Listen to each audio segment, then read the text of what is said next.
Sorry. That's all right. Okay, we're on item 9. This is the report name is a whole lot of contract numbers. Page 19 of your agenda. Scott. Chair, just before we start, I just wish to record that in contract 808060, I have an indirect interest in that I am a trustee in a family trust that isn't my family trust that owns shares in that company. Okay, thank you. I don't think the conflict is sufficient to warrant me not participating in this discussion, unless members think otherwise. Thank you. I think for matters of conflict of interest, it comes down to your own decision, I think. There is no. Yeah. Okay. Thank you. Thank you, Rob, for acknowledging that. Scott.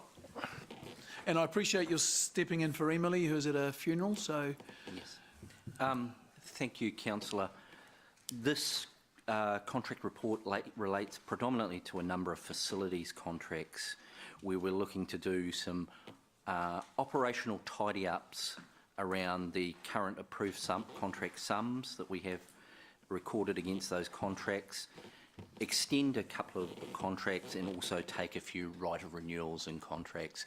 The reason for doing this is that there is a program of work within facilities to update these contracts, and going through project planning and timing, we need a little bit more time to be able to achieve those.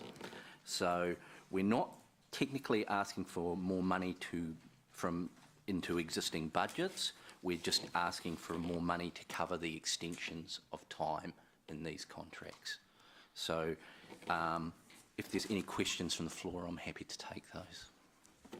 Scott, I've got a couple, and I just let you know that I spoke with Emily last night, and she helped with some stuff, but there was some stuff that was a little difficult. Firstly, no disrespect, but it's a difficult report to follow. I found it difficult to follow because I couldn't figure out how much money we have already, how much of it related to money that was already spent and what was coming forward.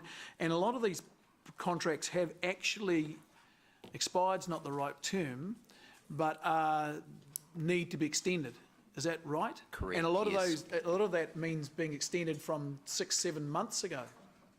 Is that correct? Yes, correct. And some of that is included in the additional money. Is that right? Correct. Okay. So if that could have been, I don't know what sort of a, if the table could have showed us that a little more clearly, I think I would have got a better understanding of what we were doing and the quantum of what you were asking for. Yes, I think that feedback has been taken on, and speaking to Emily last night, she wanted to try and keep the report simple, and perhaps there was some improvements we could make for future with that. So point taken, Councillor. Thanks. I think through the chair, the increase in dollar values here are an extension of the time frame. So the additional dollars for that time frame, they're all budgeted for within the 10-year plan. So this all formed part of me doing a review of the facilities team, and resources not being there to actually go through this process. We're also looking at how we do things differently down in facilities, and so we wanted time to speak to all the users of these contracts. So, for example, cleaning. Differently or better? Better. Yeah. Better. We want to make sure that we understand what we're looking for in terms of the service to provide all our buildings, for example, and then we want to actually think about how we could approach this in the marketplace to get better value for council. So I take responsibility for the extension here. If there is a concern, well, there's a few concerns, but one of the concerns is we were rolling forward contracts that had come to the end of their term. Is that right?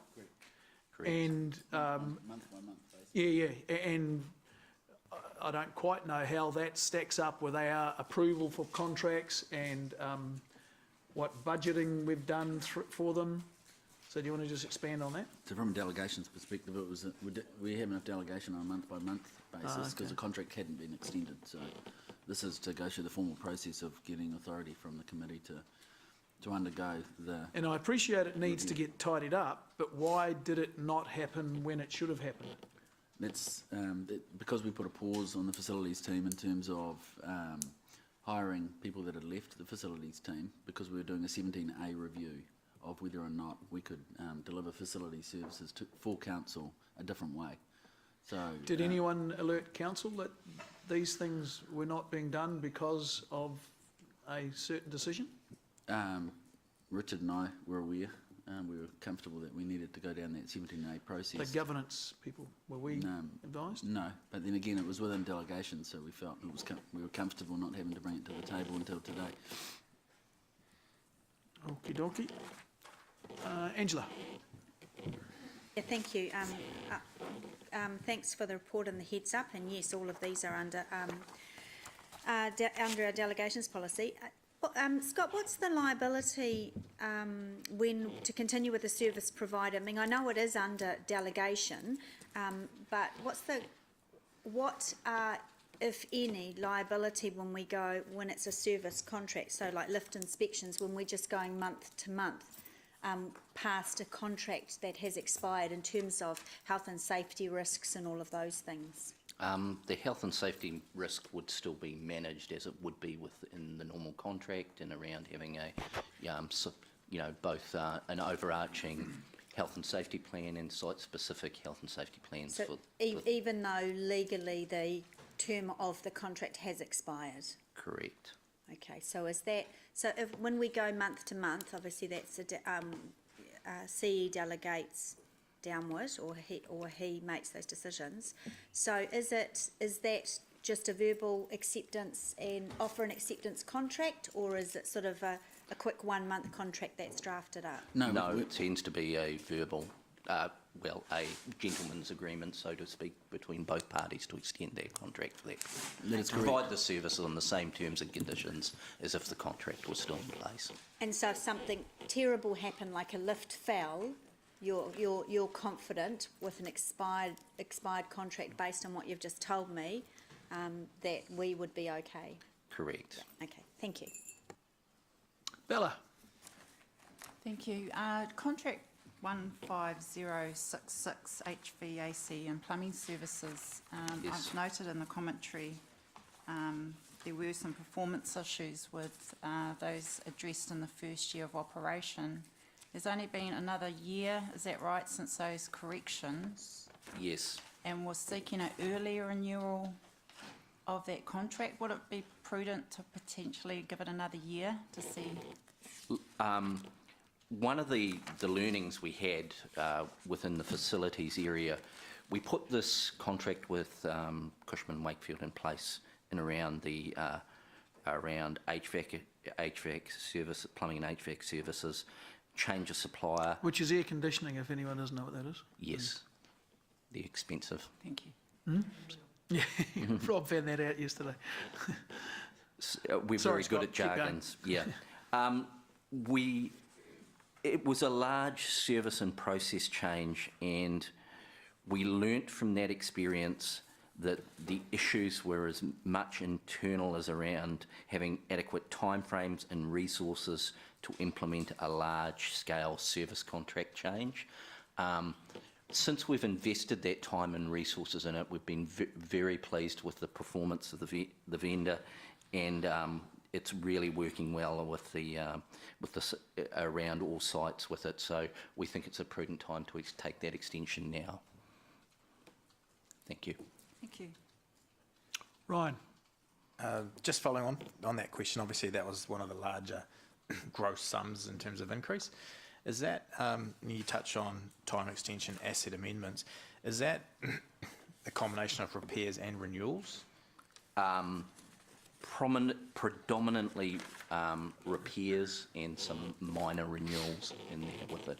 A lot of major renewals, such as, say, Waterworld, where that's being renewed, it would be part of the main construction contract with it. Okay. All right, thank you. Scott, sorry. Mark? Just briefly, David, to you, last time we were talking about the fleet management, etc. You're going to do a body of work on the electrification and stuff. How's that coming along? Yep. Still working on it, looking to bring that into a briefing discussion to give better understanding of the options that are available. There's certainly truth in the fact that EVs prices per unit are going down. The more relevant is the infrastructure to support the EVs. Yeah. So we're dealing with NZTA and a number of other stakeholders that have gone down this path, so we don't reinvent the wheel, but we'll be looking to bring that info back on a briefing.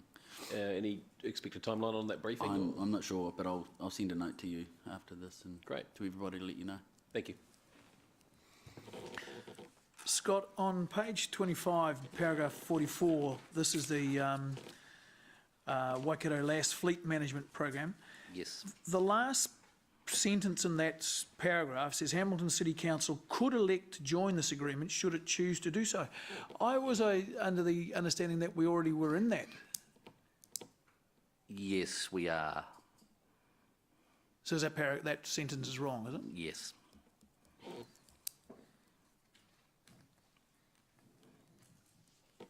It's, we are currently with Fleet Smart under that contract. There has been an extension as such renegotiated and a renewal negotiated with it. So this is the purpose of tidying up.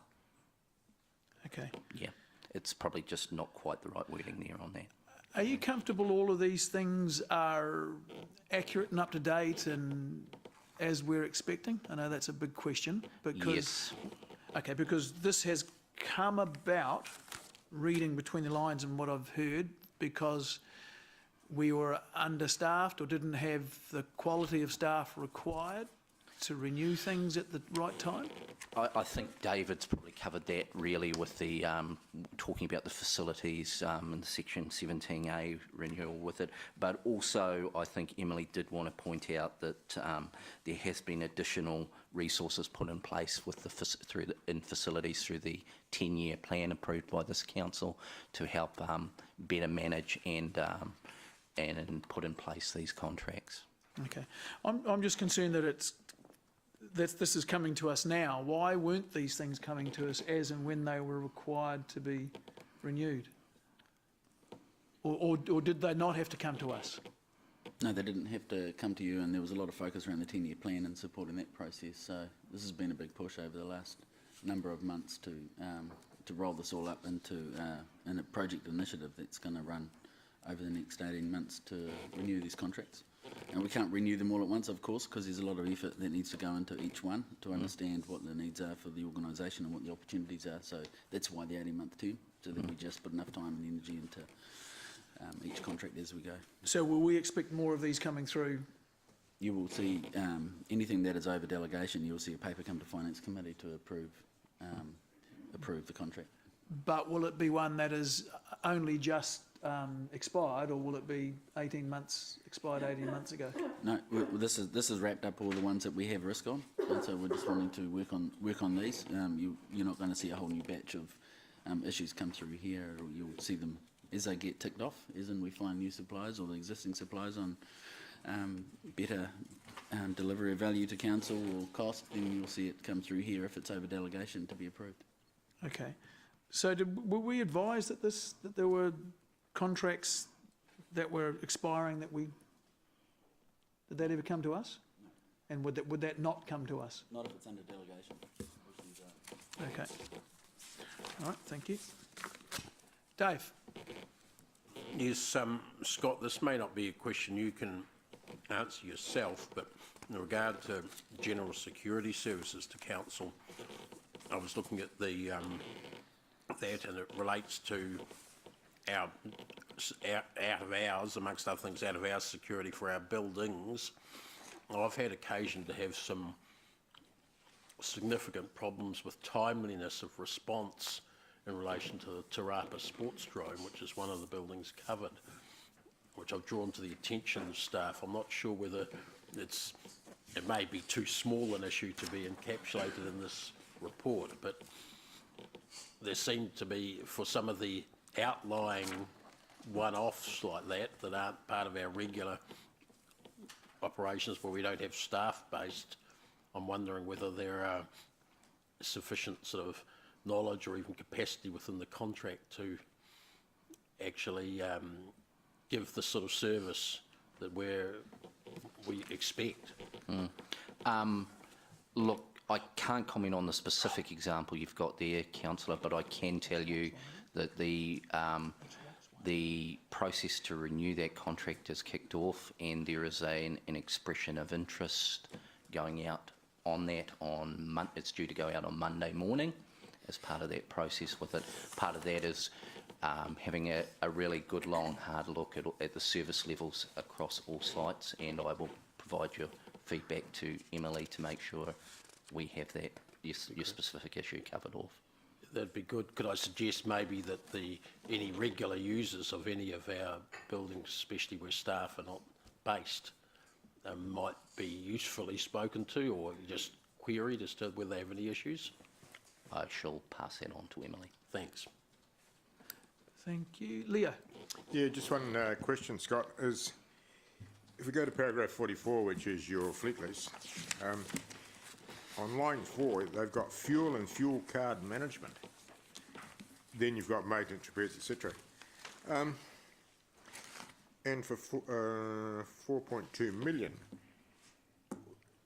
does that, it reads as though they're supplying the fuel.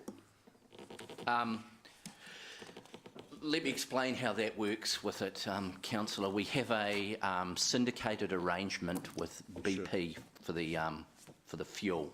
So that's part of the Defence Force government syndicated contract, probably very similar to what police and the like would have used. So we have that arrangement with BP, but FleetSmart as our fleet provider manage the fuel cards, the paying of that bill to bundle it so we have all costs captured against it. They pay the bill? Yeah, and but at those rates with it, and the issue and supply of new fuel cards. The benefit in doing it that way, it allows us to capture all of our costs for a vehicle in the reports from FleetSmart, not only the maintenance, fuel, road users, everything. So everything gets bundled up and then they get a check off us, basically. Is that right? It's bundled up, but it's broken down. You know, the invoice for each vehicle is broken down into fuel, road users charges, maintenance charges, including a detailed breakdown of all transactions involved in the makeup of fuel or repair and maintenance as well. Okay. Let's go. Very well, thank you, Scott. Are there any further questions? Right, I'll move that what am I supposed to move? I won't read out all of the names, just that the Finance Committee approves the increase to the approved contract sum for those contracts and approves the extension of contract term for the other contracts. Is that all right? Yes. You don't want... A 1 to 4 and B 1 to 7. Okay, I'll go as per A, Romans 1 to 4 and B, Romans 1 to 7. I'll move. Do I have a seconder? Dave, I just saw your eyebrow. Is that what it was? Okay, sorry, beg your pardon. Okay, Dave, is there any debate? Okay, we'll vote those for, those against. Is there anyone against? Thank you. That's unanimous. Thanks, Scott.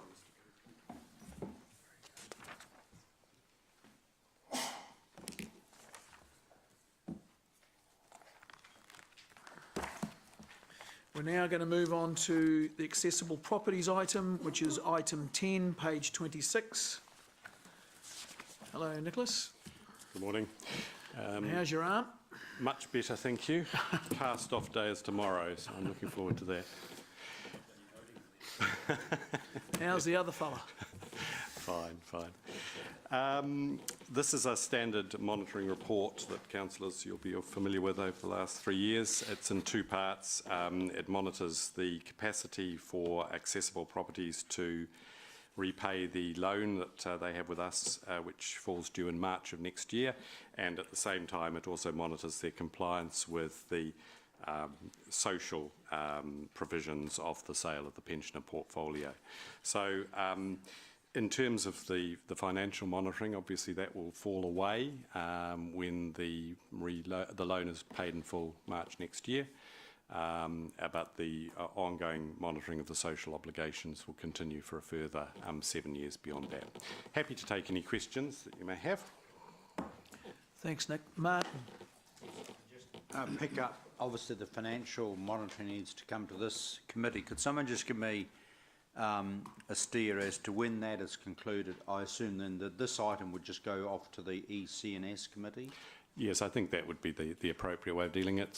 So the loan is due for repayment in March of next year, and I would imagine that there will be a sort of a wrap-up report to Finance Committee around that time, and thereafter for the remainder of the encumbrance period, which is a further sort of 6 years beyond that, that it would go to the appropriate committee. It wouldn't need to come to Finance. Nick, I totally accept you may not be able to answer the question, but I'm looking at page 121 in the attached agenda, or page 3 on the accessible properties report, and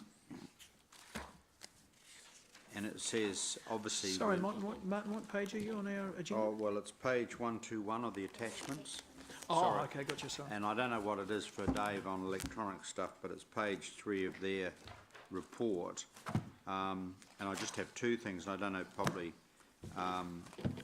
mainly it just mentioned a Hamilton Social Housing Advisory Group is being established to help ensure our housing meets the wider needs of the Hamilton community. Work has started on structure and membership of this. Could someone give me an update of Council's participation? This is relevant, particularly in view of our, and you may be able to help, particularly in view of our $2 million, social housing fund. Yes. Yeah. Thank you. Yes. I suppose at the highest level, Council is represented on the Waikato Social Housing Hub Network, which brings together WISE's Habitat, HCC, Accessible. I think the reference here is to a more of an internal working group, if you like, that the Accessible intend to establish for their own specific purposes. So in a sense, I suppose that sits below the work of the Waikato Social Housing Hub/Network. Would they have anyone from our council, from our, say, community development group on that? It's quite possible. I don't know the definitive answer. I don't know, for example, whether that has actually been established yet or is in the process of being established, but I could certainly speak with Andy Mannering and just ask him to directly liaise with you on that one. Because I'm aware, correct me if I'm wrong, from governance, that they don't have anyone from the Waikato on their board. Yes. But this particular group would probably be the micro detail that we'd be looking at. Yes, and I think that is correct. But I can certainly liaise with Andy Mannering. And I'm on wondering that if you or Andy could just report back to probably the CNS. I mean, it seems to me through the chair that maybe it's through the GM support and CNS that this item is picked up. You know, the social aspects in the interim, and then obviously you're just confined to the financial asset management. Thank you. Yeah, no, that's fine.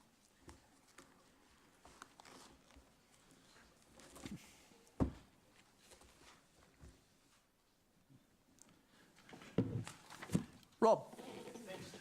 Just one question, Nick. In the discussions with accessible properties to date, has there been any discussion or suggestion that they might seek an extension to the repayment of the $18.8 million in March of next year? No, there have been no formal or informal request of that nature. Would you expect that to have been discussed or now, if that was in fact what they might be seeking? Yeah, I would expect them to flag that as soon as possible if that was where they were going, but they certainly haven't come to me with any of those sorts of comments. Okay, thank you. Can I just follow? What prompted that question, Rob? Simply that it's within 6 months of being repaid. Okay. It's a substantial amount. So you've got no indication? No discussion at all. No. Okay, thank you. Sorry. Leo? Yeah, I noticed that the occupancy rate of these is 99%. Do we have any idea what the waiting list is for these properties? The short answer is no. I can certainly obtain that information for you if you would like me to. Oh, it's not necessary, I just interested. I noticed that there's 232 of the original tenants still there, out of 307 when they took it over in March 16. I suppose the variance is that the others have moved on somewhat? Yes, that's correct. When we were managing these properties ourselves, we had I suppose you call it a turnover rate of about 10% per annum, and that seems to have been tracking the same way here, and I would imagine it's fairly consistent. And interesting, that's why we have the 10-year encumbrance. So the thinking behind that 10-year encumbrance was that it would take roughly 10 years for all of our original tenants to have moved on in one way or another. Yeah. Let's go.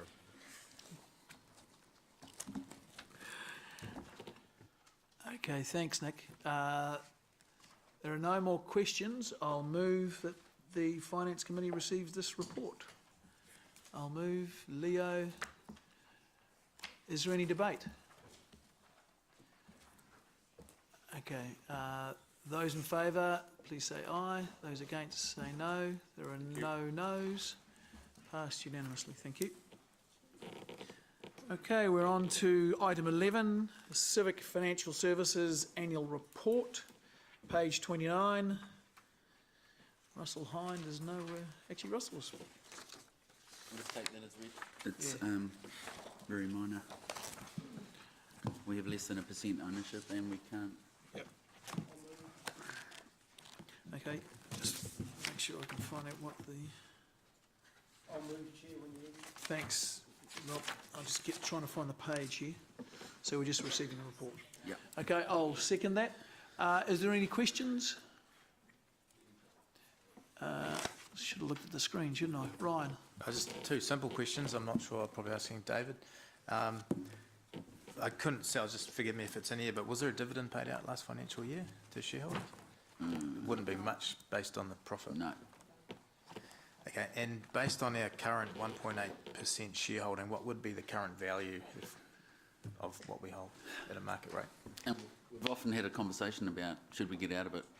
There's no buyers. Councils own the shares, so the value would be very minimal. As in, like, there is no market for selling those shares. So your answer to my question is? A number that I will share with you on email later. All right. Thank you. If you don't mind.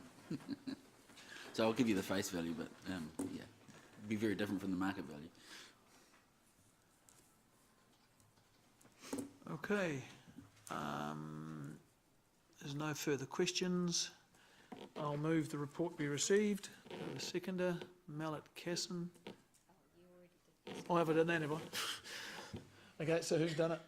Councillor Pesco, and he seconded. Okay, sorry. Beg your pardon, sorry.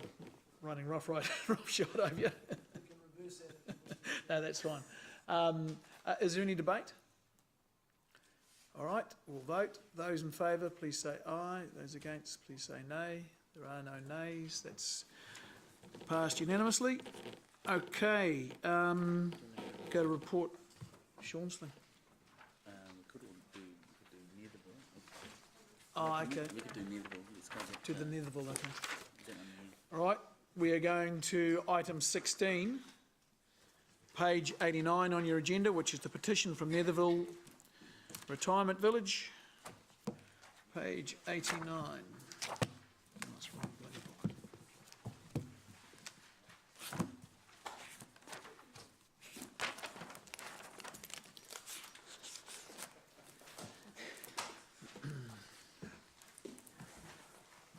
On that, 10 seconds hopefully.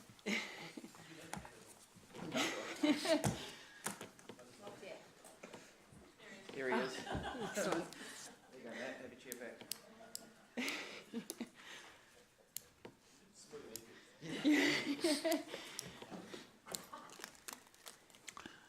Thank you. I will take the report as read. Sorry, unless you want to add anything to it? No, if you're wanting to take it as read, that's fine. I can provide a summary of the report if you'd like. Yep, okay. Yep. People who haven't read it. Okay. Go away, Matt. Thank you. So firstly, just to confirm that the rates have been applied consistent with the decisions made as part of the 10-year plan and in accordance with the legislation and council policies. The report itself has 3 attachments. The first is the original petition document that was read out on the morning of the 28 June adoption meeting. The second is a subsequent letter that was received the following day. Excuse me. And the third is a combination of the questions that were put forward as part of the 2 documents and a summary of those answers to those questions. So the report itself focuses on the two main questions, being that that as the residents pay rates in addition to other body corporate fees, in their view they feel they're paying twice for the services. So they've put forward the request that council either restructure the rates to take this into account, or secondly take over the maintenance responsibilities of the private infrastructure for the Netherville Retirement Village. Eva-Lisa Myrie and myself met with Irene Stranwick and Thomas Bucher at the Netherville Retirement Village on the 31st of July to discuss these questions.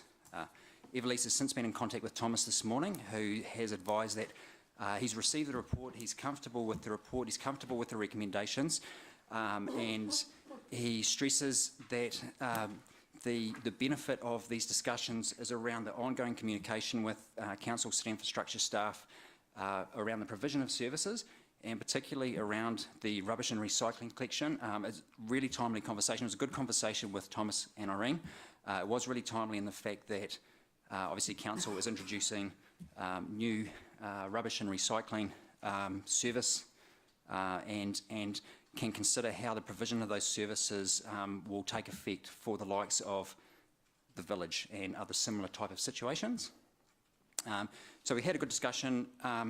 We discussed the answers to the rates questions, which I believe they understood, and again then the discussion led on to the provision of the services, the maintenance, and potentially Maury can talk to that. Yeah.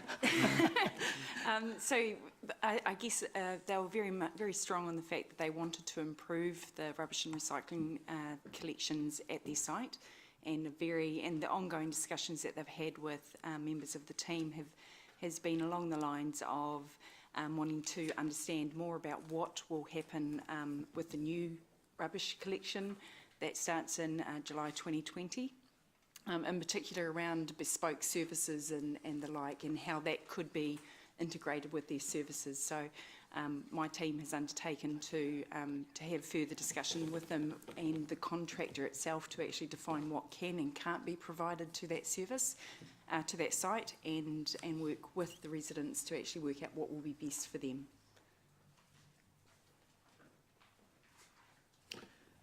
Thank you. Done? Yes. Okay. Angela. Thank you, Mr Chair.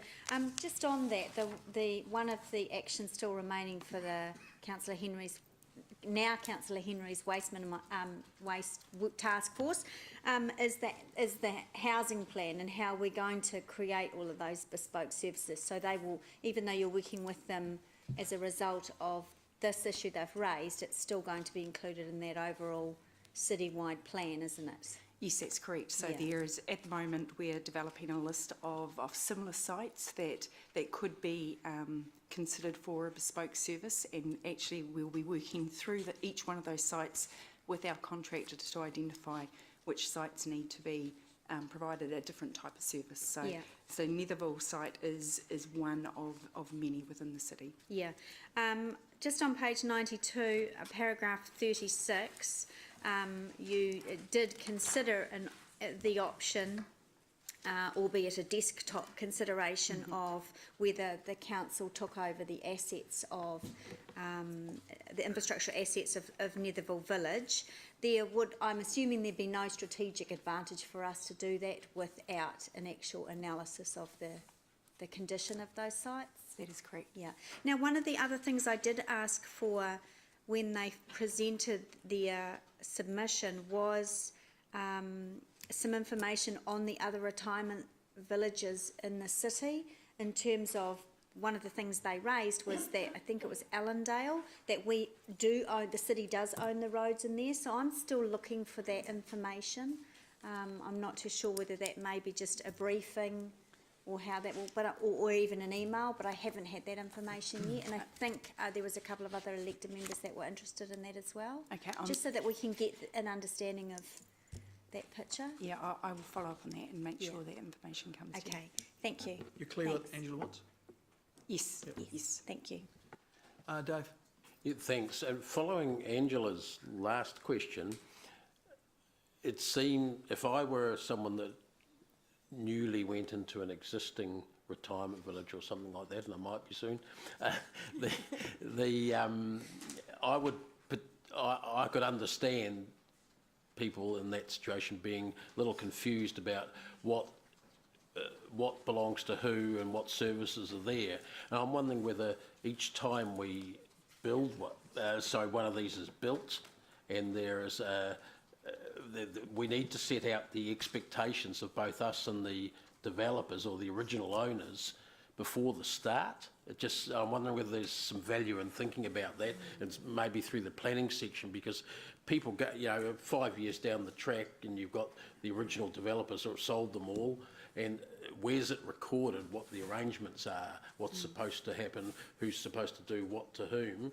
And the Allendale example was interesting because at a guess I would say there was some agreement with council that they would vest that road in council after building it, just like the entrance road to the base was vested in the council, even though it's on their property after it was built. And if that's happening in some places but not others, we need it recorded somewhere so you don't have to do a whole lot of bespoke, fresh negotiations each time there's a new crowd of people around. Yeah. And that will protect staff from accusations they're being unfair, and ratepayers will in those places will know what they're in for on day one. It'll be even attached to the title or something like that. So I'm just thinking we're maybe missing something in that area, and there's some quite difficult places where you've got a lane with 5 houses running off it and no one knows who pays for the street light repair or the road surface repair, because it's not sort of written down anywhere. And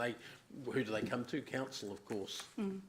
Yes, so there are a lot of discussions underway at the moment across council in terms of all the different units that interact with developers and I guess just growth of the city, to make sure that they have a clear understanding of what the new contract is providing and can make that consistent approach when around how the city develops, and to make sure that it can accommodate the standard collection processes wherever possible. But even that's to do with collection of rubbish, or maybe surfacing of roads, provision of drainage for the central points, and not just each house, things like that. It is different in different places, and I don't think we have got a efficient way of handling that, and it's especially important for the residents to be able to see something in black and white, I'd say, in that area. Mari, something that planning should be. Evelisa's jumping up and down. She may have something that's helpful.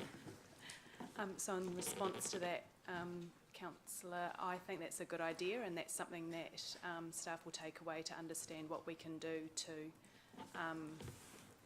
I guess, pull that information together so that it is actually understandable to the property owners as during that process, and including developers. So those are good points that Perhaps in the planning approval documents there, while you're doing that work, which is necessary, there should be a hook, like there is if it's over a certain size, they have to do a transport management plan, for instance. So if it's got more than so many properties coming off, in one body corporate type arrangement, there must be the recorded agreement with council. So it's there for people, and they can't issue it, planning that is, without having crossed that, tick that box. Yes, so we'll work with the planning team as to what we can do in that space.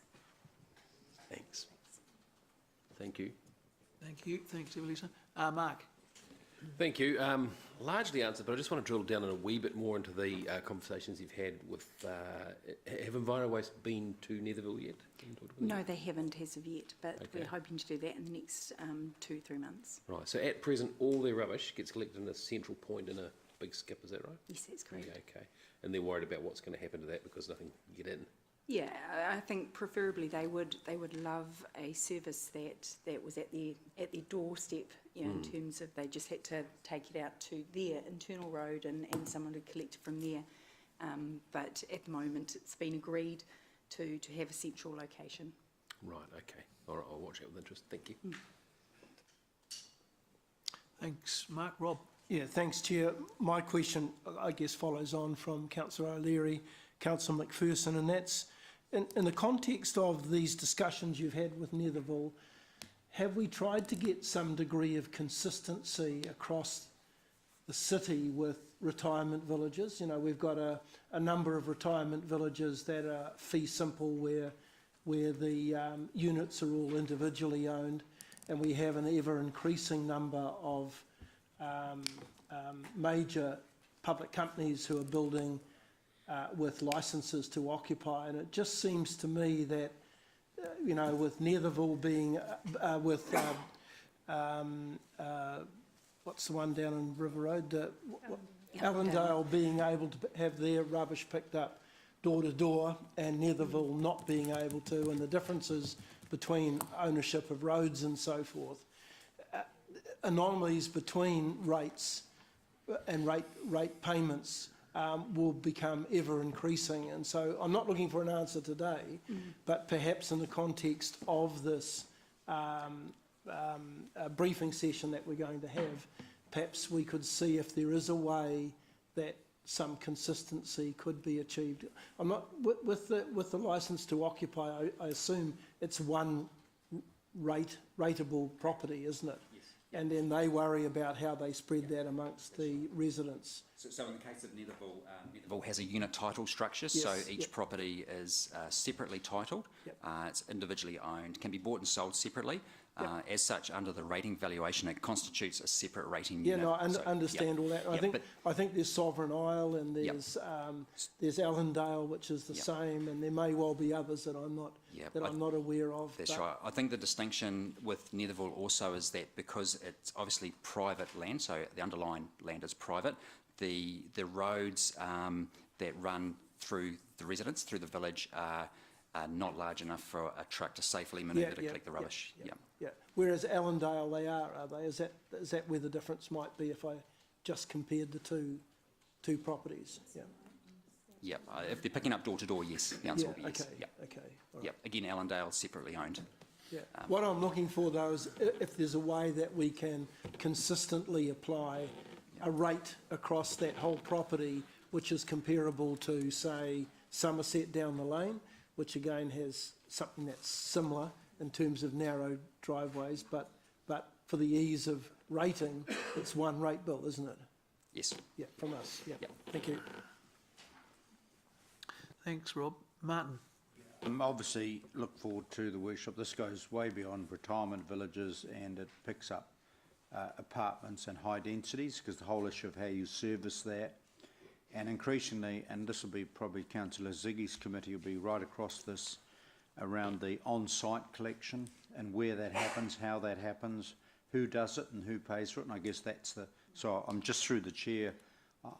If I've got this right, I think this is a discussion much wider than retirement villages. It's also a discussion around when a consent is given for a property, you know, for a development, there's crystal clear statement which is searchable by individual people buying in. The body corp would obviously have to make available what was the council agreement upon giving consent. Thank you. When is that? When are we expecting that workshop? Roughly. Before Christmas. Yeah, because through the chair, I actually think this is becoming increasingly urgent. Which actually. Christmas? Okay, thank you, Rob.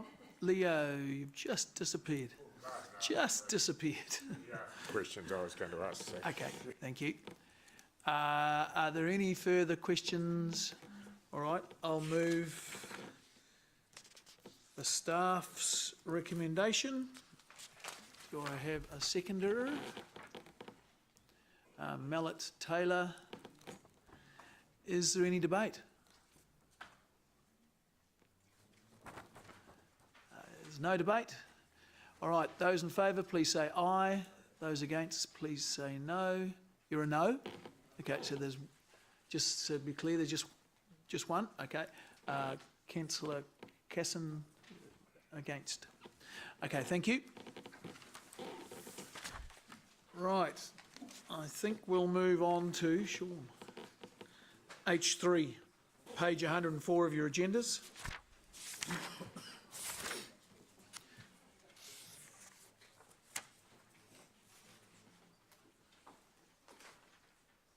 So, councillors, we have two parties wanting to speak. One have been requested at 2 o'clock, one at 2:30.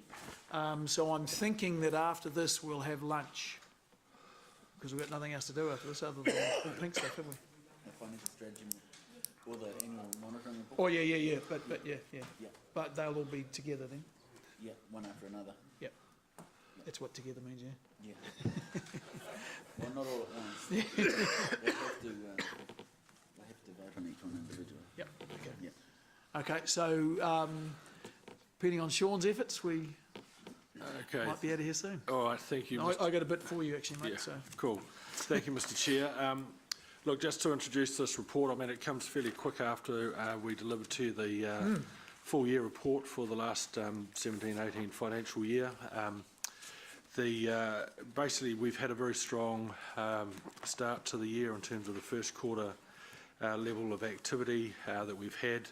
Most notable for me is the achievement of getting a greater variety of the types of events that we've been looking after, which has been something that we've been targeting for a wee while. So that's been fairly rewarding. I would like to bring your attention to a couple of errors in the paper, however, which I apologise for. Firstly, on page 108, the financial table, the numbers in the year-to-date prior column, that's the column on the far left, I just noticed last night are incorrect. I think the totals are probably right, but some of the detailed numbers have been, something's happened to those numbers, so they are not correct, and some of you may well have picked that up. That we have. The other thing I'd also draw your attention to is a change that resulted from a request when we presented the fourth quarter report a couple of months ago, so that on page 111 and 112, we've under the graphs, the revenue graphs that we always have for the Stadia and one for Claudelands, we've actually done a quick financial summary at an operating level.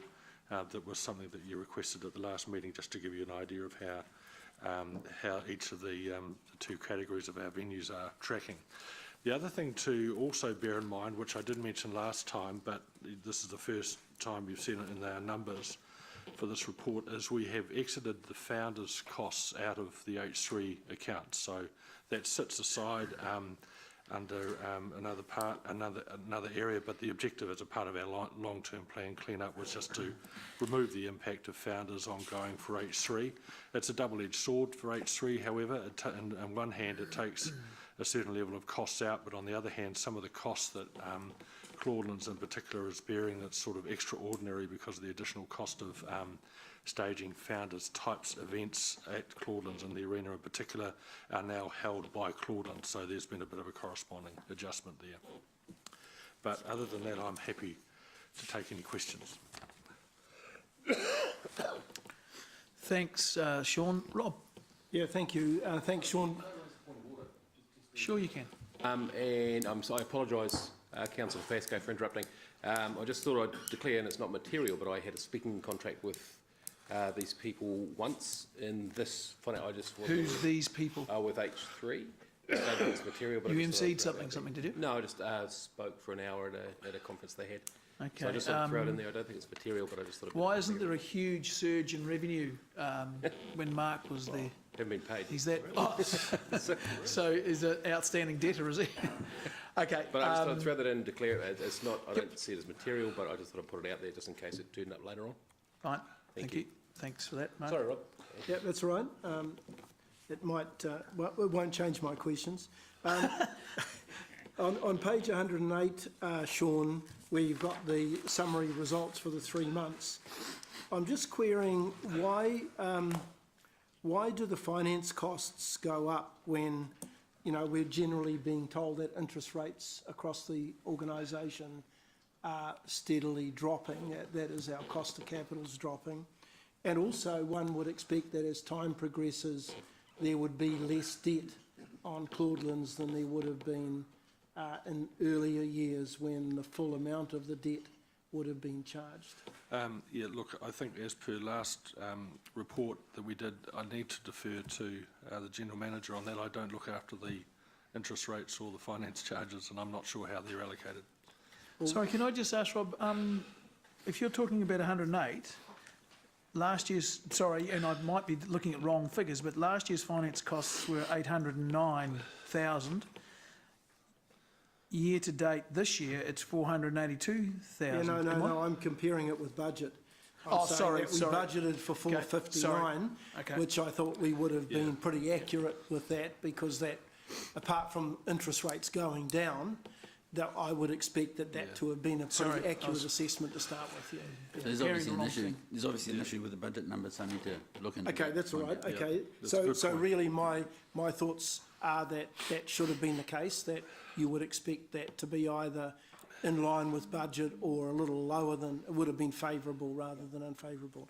Okay. The second question, and this may also be. Sorry, Rob. So what's the answer? I'm going to come back to you guys.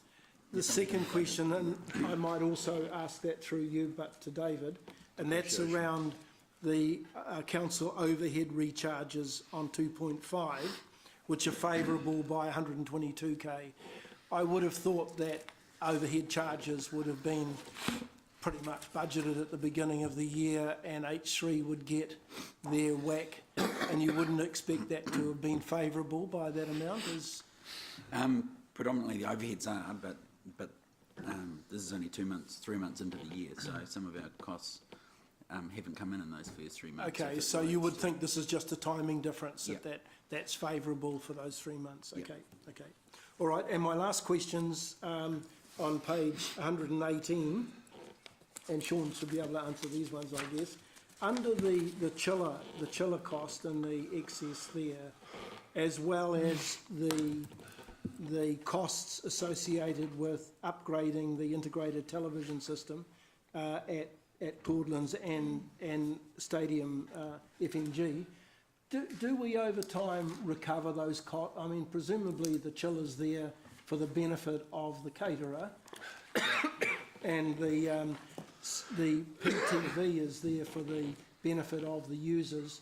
Do we generally recover that cost and the excess part of that cost over time from the contractors and the users? Yeah, in terms of the chiller, that's the air conditioning unit for the Brian Perry stand. So it's not the chiller for the food? No, it's not a freezer or a fridge or anything like that. It's, I'm struggling with HVAC stuff. Yeah, so it is actually the effectively the HVAC unit. So that's part of our utility infrastructure that we have to have.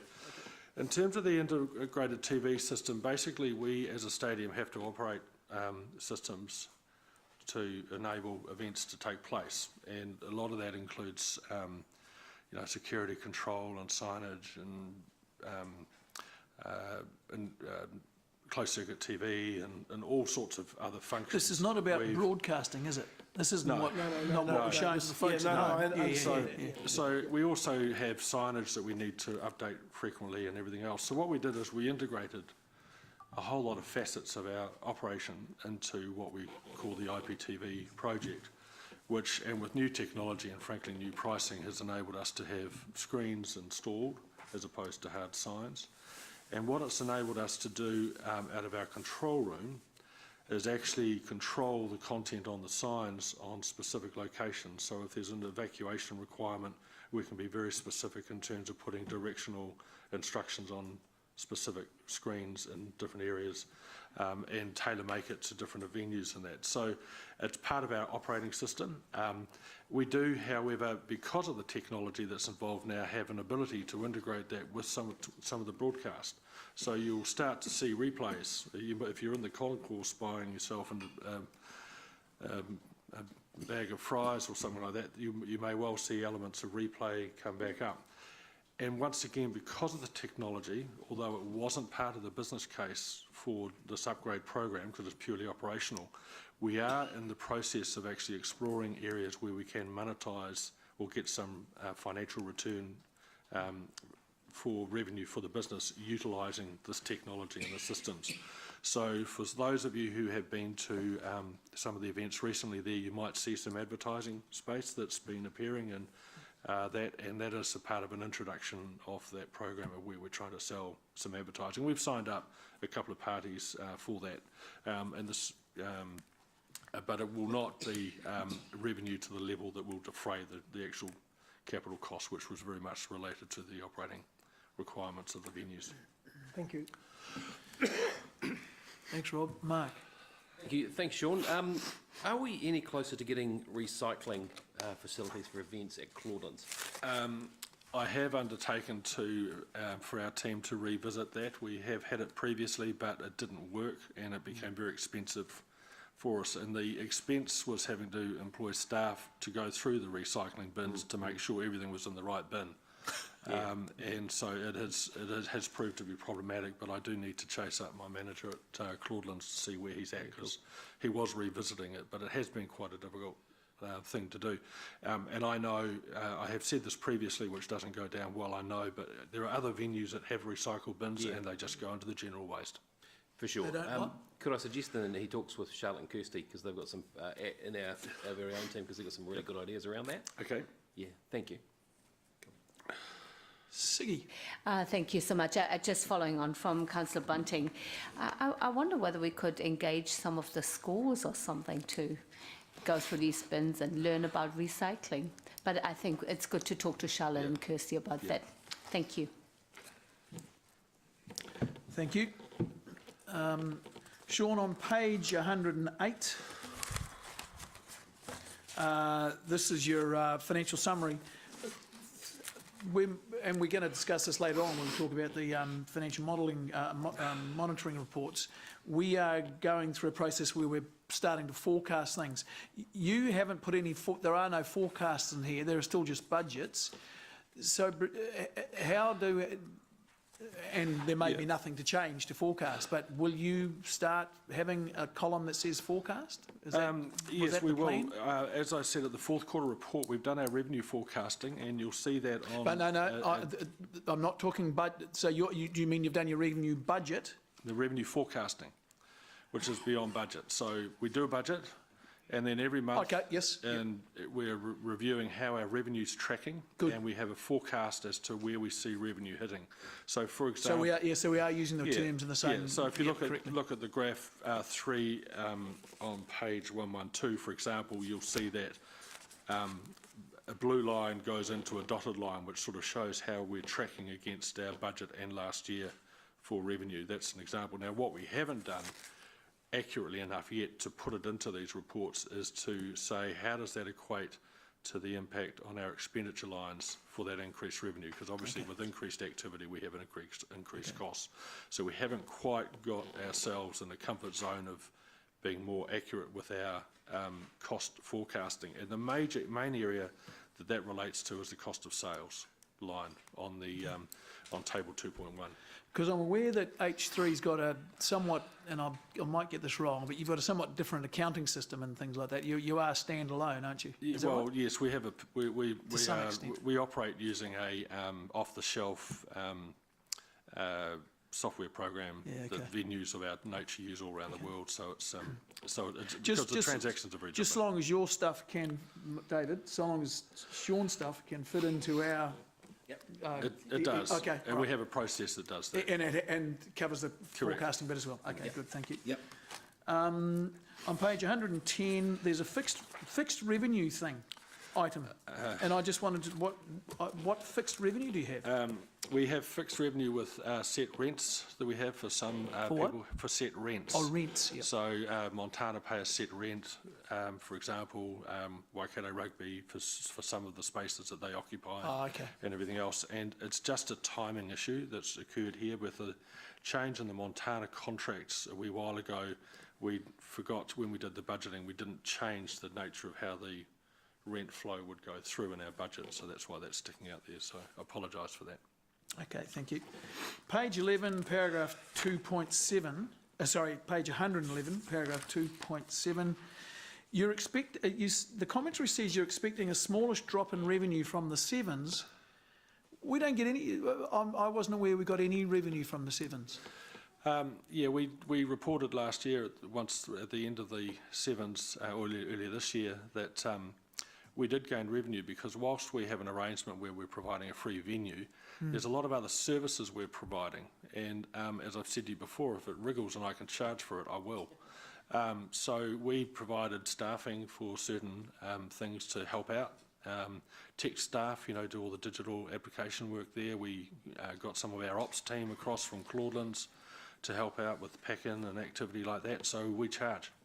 Okay, so it's not directly from either beverage and food sales or from ticket sales or any TV broadcasting? No.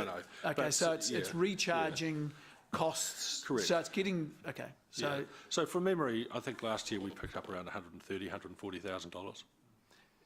And that was cost recovery in effect? Yes, that's right. That was net revenue to us. That was profit? Yep. Okay. So we charged staff and equipment out to the opera, and that's a part of our promoters. that's a part of our regular business model. So there's no, I just didn't. My understanding was the revenue that we didn't get any revenue from the sevens, but that's not good to hear. We revenue. are getting some. Yep. Yeah. Okay. Thank you. Page 111. There's a little table there, and it has. Shows that total revenue is up 23k, but cost of sales are up 38k. So, I mean, that's the old story of we're paying $1.10 to get $1, is it? Yeah, that's certainly how it appears. I need to ask the question to find out where that variance is. But there are, whether it's a timing issue or there are some events that we do run at the stadium which don't make us money. Yeah, I understand that. We're that. sort of contracted to do, so there can be a bit of a difference there. But it's, I don't like it. I'll check it. I'm sorry, I should have had a better answer for you. Okay, page 115, paragraph 4.8. There's not 4.8. Talks about the health and safety risks, which are important. The third bullet point, implemented, is are our stadiums I get the wrong term, a centre, like if there's an earthquake, can people go to the stadiums? Yeah, if they're safe, and we actually they can go to the stadiums, or more likely Claudelands. We actually have FMG Stadium and Claudelands are designated emergencies sites, and we have quite a robust program in place for looking after people if they need help in whatever form. So civil defence basically take over, our staff become their staff, and so we're all geared up for that. If you're talking about the comment, bullet point 3 on hazardous substances, we're just talking about things where we have petrol or oil on site, and in some cases some chemicals related to looking after the turf at FMG Stadium or Seddon Park.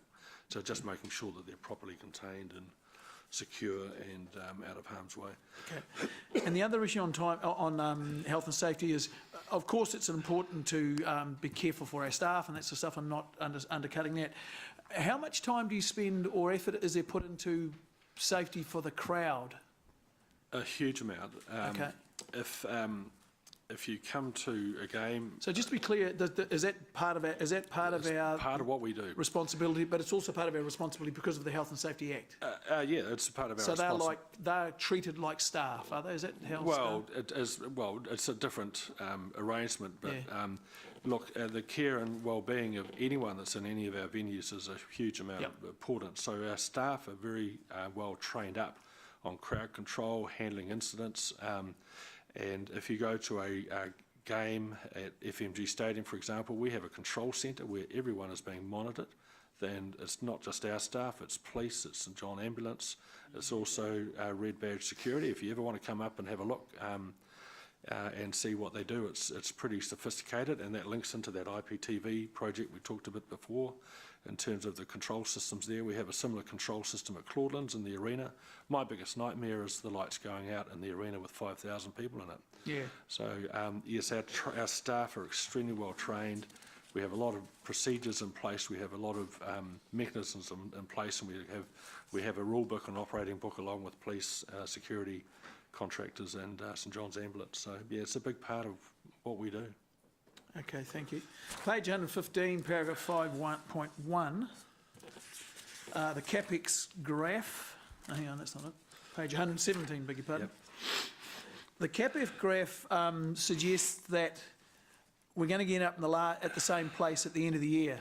So is it simply a different timing? Is that how I read that? Yeah, look, How do I read that? well, it's just how our timing for our activity goes. Bearing in mind we are governed for some of our major projects as to when we can do it in between seasons, particularly at the stadium. So, you know, the lights at Seddon Park, for example, are a really good example. We've got to wedge that in between the end of a cricket season and the start of the new cricket season, and then, you know, the time it takes. So we sometimes run close to the wire on that. But you're comfortable that we're going to get there on time? Okay, cool, thank you. And last one is, again, back to the chiller. How did we get it? That's a reasonably significant overspend. What was the project? Did you think the project was managed properly? Was there, what oversight was there? Why did it happen? Yeah, thanks for asking. Someone has to. This project has been a nightmare, and I've talked about it previously for the last year and a half. We've had lots of delays with it, and it has put us at a bit of operational jeopardy at times when we've had events without air conditioning in the buildings. And it just simply has been the result of early estimates of costs not being robust enough when we actually go to market to purchase the product, and then some of the on-costs that sit around that. So it has not been a good look at all, but it is as simple as that, unfortunately. And that remains, you know, a nervousness that we have for all of our big ticket maintenance items, is have we provided enough in our budgets for cost escalation on assets that we know are going to have to be renewed in the future. Earlier on in the meeting, we approved the rolling over of a number of contracts, and HVAC was one of those. Is this part of that contract that would have been rolled over? No, this is the what's in here is the purchase and installation of the new air conditioning system, whereas the contracts that we were discussing earlier on were to do with the maintenance and care. I guess, through the Chair, one of the key things to support Sean is to the creation of the development group with Chris Allen leading that in the whole capital program. So Chris will be working closely with Sean and other GMs and their teams in terms of making sure that we can deliver on the capital program and find what efficiencies we need. It's just very disappointing because, and I'm not, well, I don't know who to blame, but you know, we do a lot of this. And it just disappoints me that when we get it wrong, because I know who ends up paying. So well, I think it's sometimes not as simple as there are new costs that come to hand as we understand more. Yeah, David, that is just construction 101. I mean, things change. But when we begin a project, sometimes we just don't know certain things, and when we get involved in the project, we understand that there are more costs that we discover need to occur. So I totally respect your point. There are times when we just can't know, but with the creation of the development group, we'll get a hell of a lot better at this activity. Okie dokie. Thank you. Ryan? Yeah, I could be wrong, but I thought, as council, we approved that additional chiller expense a few months ago. I thought you... Oh, yes, you had. Yes, It had all come through to you. Yes, Yeah. this isn't a new news item, but it's something that we've actually just finally got done, finished. No, that's cool. With your leave, Chair, I just want to ask, if I may, Sean, a question that's potentially a little bit beyond the scope, but still ties into the stadium. It'd only be a quick one. With the meandering we did at the start of this meeting, everything's in scope. Sean, I'm not sure if I talked to you officially about it, but when I went to the stadium several months ago, I wasn't aware that we had no FPOS, and to me it seems like such a caveman thing. What's the rationale? Can we flag that, address it, rescope that? Yeah, this is it comes up all the time in terms of a lack of FPOS, either to get cash out yourself or to pay FPOS for services, and it is how do I put it, an ongoing debate that we have with our hospitality provider in terms of whether or not FPOS should be provided. But I would flag it comes at a cost, and so the challenge we have is we have a big stadium for rugby games that might take 26,000 people, or might take 1,000 people, or it might take 200 people depending on the game, and the cost of bringing in those additional services is actually reasonably high, and so that's the problem and the challenge and the trade-off is actually the cost of putting it in. I would like us to revisit that, because I know people at the home show can go and set up and get a mobile FPOS for $100 and do it off your phone through data, and everyone's at the stadium doing selfies and Facebook and all the rest of it. So I'm sure that there is potential to do something mobile data-based. It doesn't necessarily have to be hardwired. We have all the capability. We have the data capability and everything else. It's just to do with the provision of cash and the how do I put it, the time and motion of cash versus card at a food collection point. But please, it is on our agenda, and it's an ongoing conversation we're having. Can I just flag then that perhaps you come back to us at the next report with some more insights on that space? Absolutely. Thank you, because I do feel a little bit embarrassed as leading this stadium that we talk about the debt level that we can't even do payway of FPOS at. I just think it's a little bit. Yeah. Thank you.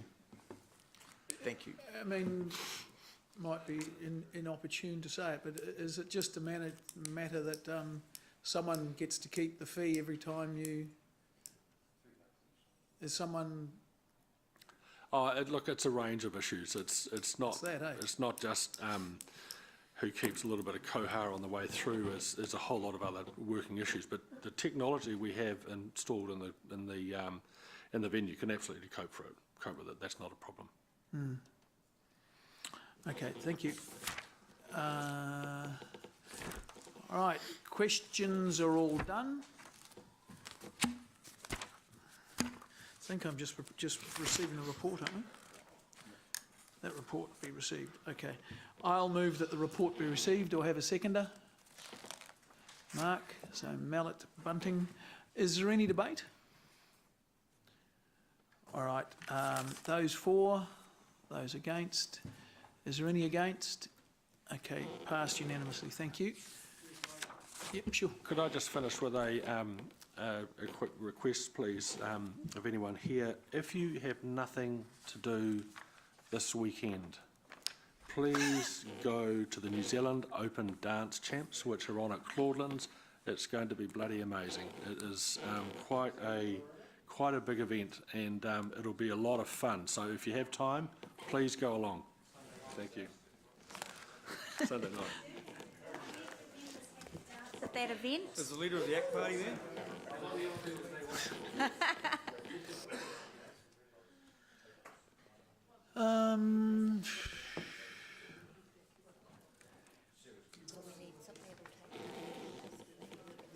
Well, we might as well. Well, we might as well just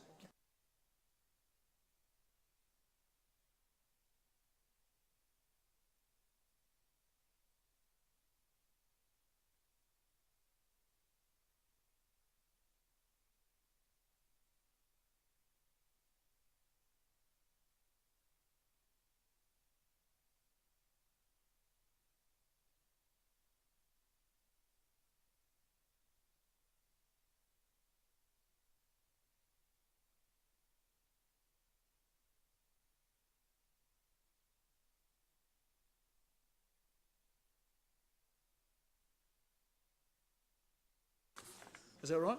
Yeah. We have, the reason is, folks, we have a couple of people who, one at 2 and one at 2:30, presenters, and we have a block of reports which we want to run not concurrently, sequentially. So if we could, in parallel, yeah. So if we could be back here by 1:30.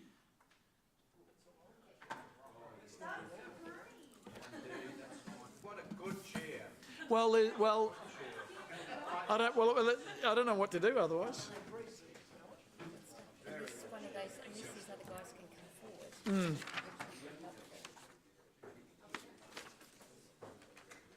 Yeah, so be back here 1:30, please. But then what are we going to do at 1:30? Yeah. Okay.